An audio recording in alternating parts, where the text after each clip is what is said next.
Hey guys, this is Chris from Deus Ex Machina, and a lot of people have been having questions about Naramata, and I wanted to go through it. I figured there would be some questions for people who didn't fully understand the rules, so we are going to go through some rules for a Naramata and to clear up any confusion people might have. And you can see the big stack of Naramata behind us. So let's get going. One question people had is, are you allowed to have two of the same customers on the same day? There's actually no rule that says you can't. There's nothing mechanically preventing you. In the end, the tourists are purely aesthetic. The illustration is purely for aesthetic reasons. There's absolutely no reason to forbid taking identical cards. It can happen, and there's nothing to stop it.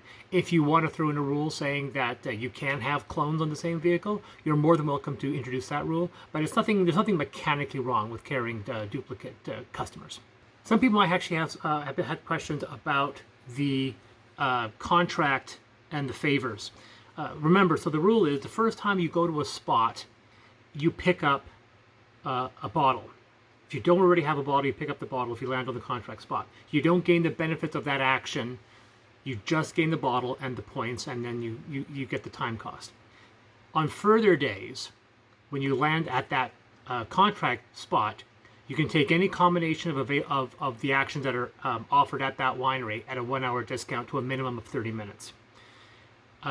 You can't get two bottles, obviously, and you also, if that contract action never gets locked out, there's no lock token, so it's always available, unless there's another vehicle at that winery. A vehicle still blocks out that winery if another winery is there. So if you want to go and you have the bottle, but someone else is on a spot, any spot, they're still locking that location out for you. Signature wineries have two additional mechanics that regular wineries don't have. They don't have the bottles, which means they don't have contract spots, and they don't have favor spots. Some tourists want to go to signature wineries, which is what you get for the favors. If you land on any space at a signature winery, regardless of whether or not you've got the bottle, you gain a favor token for any customer wanting favor tokens. It's completely unrelated to the contracts.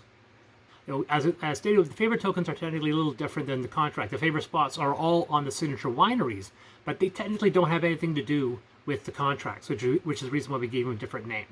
The favors occur if you land on any spot on the signature winery, regardless if you have the bottle or not, and then you gain favor tokens for anyone that wants favors for landing on that signature winery spot.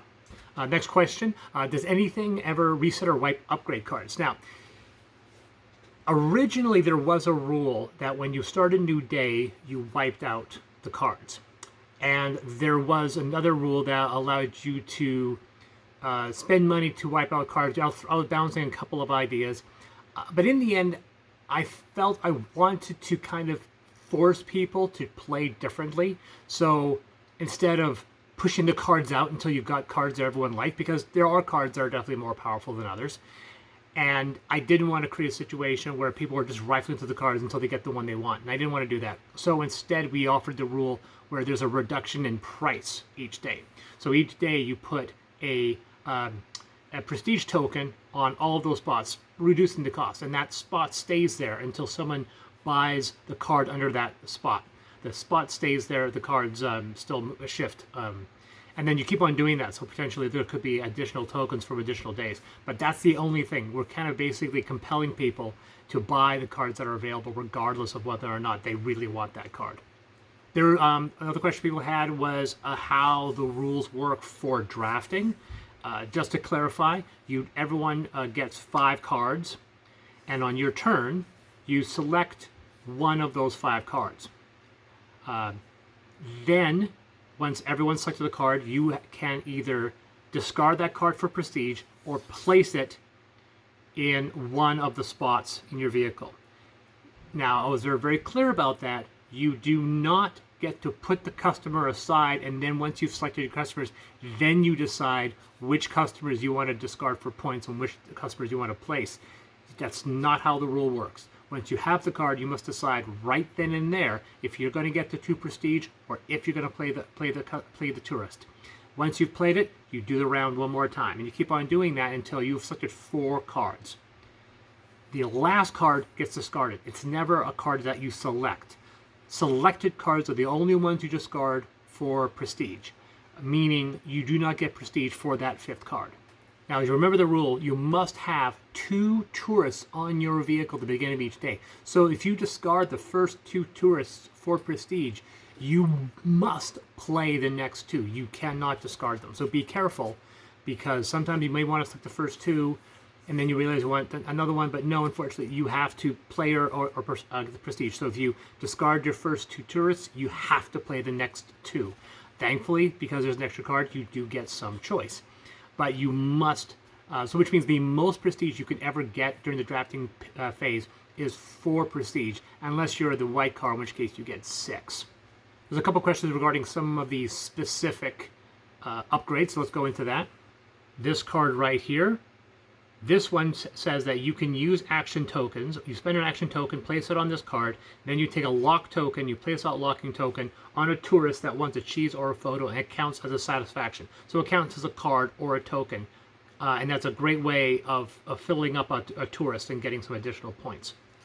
You'll see a lot of these cards that give you additions to this die. Now, there are several ways that you roll, several situations where you roll this die. But this modifier is only for photo tokens. It does not apply to any other uses of the roll. So it doesn't apply to the upgrade that allows you to get additional prestige. It doesn't apply to pit stops that allow you to gain prestige. It only applies to the photo. And that is the same with every single card that has this symbol on it. It only applies to the photo mode. This card here, which allows you to use 2 actions, basically you land on an open spot at that winery. You get into 2 different actions. So you put the action token here, you can do 2 actions. You add up the time, you have the time costs for both. And additionally, and this is the important thing, the other action can be locked. It doesn't have to be free. So if you land in this winery, you can do that action and another action at that winery. Now, although most wineries just have 2, this card very specifically says you only actually select 2. If you go to a signature winery, you still can only do one other action. And yes, if you have this card and you go to a signature winery and you do the contract action, you can still do another action at that same location. However, if you gain the bottle that first time, you do not get the benefits of the bottle at that same location. You only do it on the consecutive days. Additionally, can you combine a contract action with this card? You shouldn't, because it doesn't make any sense. You land on the contract action, you can do any combination of actions and add them up for time cost minus an hour. This allows you to do another action, but since you can only do each action once, this action is completely superfluous. In fact, it's weaker than the contract action if you're at that winery. So you cannot combine these because they're technically not compatible. You gain more benefits for this than this, so there's no point using this with this because it doesn't actually give you additional benefits. The rule people may be missing is that you can only activate an action on a winery once. Another question people might have regarding this card in the bottle, if you are activating multiple locations, or do you get multiple favor tokens? And the answer is no, you don't. You only gain a favor token for landing at that winery, not for the activating of the actions. So only when you land at the winery do you get the favor tokens. Yes, there's a favor symbol on each of the actions, but that's only to remind you that any location you land on will get you favor tokens. It does not give you additional favor tokens if you activate other actions at that spot. And just to confirm, with these actions allow you to reduce time. You can never reduce an action below 30 minutes. So this is really only useful on actions that cost an hour or more. There was some confusion regarding some of the some of the player cards. Let's go through those, specifically these ones here. So this one, we had stated that there's a bit of an error. This one says you ignore the first penalty for a tourist. You actually ignore the first 2 penalties for a tourist. The card is wrong. The manual is correct in this one instance. But most people were having questions regarding the blue about how this rule actually applies. On your turn, instead of going to a winery, you pick a spot on the road in front of you. You then park your vehicle on that road. You have a pairing. You gain 8 prestige for that pairing, and that's your action. You don't still get to go to a winery afterward, and you still have to move forward, which means even if you stop on the road, you have to pick a spot on the road, and then when you move on, you have to continue on that road forward. You can't switch to another road, for example. So that's how that rule works. Now, that being said about this, you'll notice in the manual doesn't actually confirm with it. This is another situation, but in this situation, it's the board that's correct. This one says you can do a pairing action on the side of the road. This one says you can do a pairing action and you always gain that 8 prestige. When in situations like these, always go with the better benefit. So with the purple vehicle, since the manual had the better benefit, that's the one that goes forward. Since this is the better benefit, this is the one that goes forward for these two characters. Some people have some questions concerning the Phantom Player. The Phantom Player is an optional rule. We did decide to make it optional to not force people to have increased conflict. You can do this on a 3 or 4 player game. If you're using the Phantom on a 4 player game, yes, it counts as a 4 player game. So you place this meeple at the top position of the time track, which means all the real players go below it, which means it goes last. When you do that, as stated, you roll the die, you move up that many actions to the first winery, and then you put it on the closest action, you lock it out.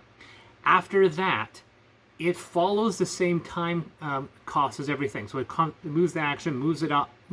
So it might go again and again. It might go between other players. It doesn't always go at the end of the player order. It moves just like a regular player. It doesn't do any actions. It still locks out actions and gains time. That's the only thing it's there for. It's just there to lock actions out throughout the day. It still does a time cost. It still activates in the player order just as if it was a regular player.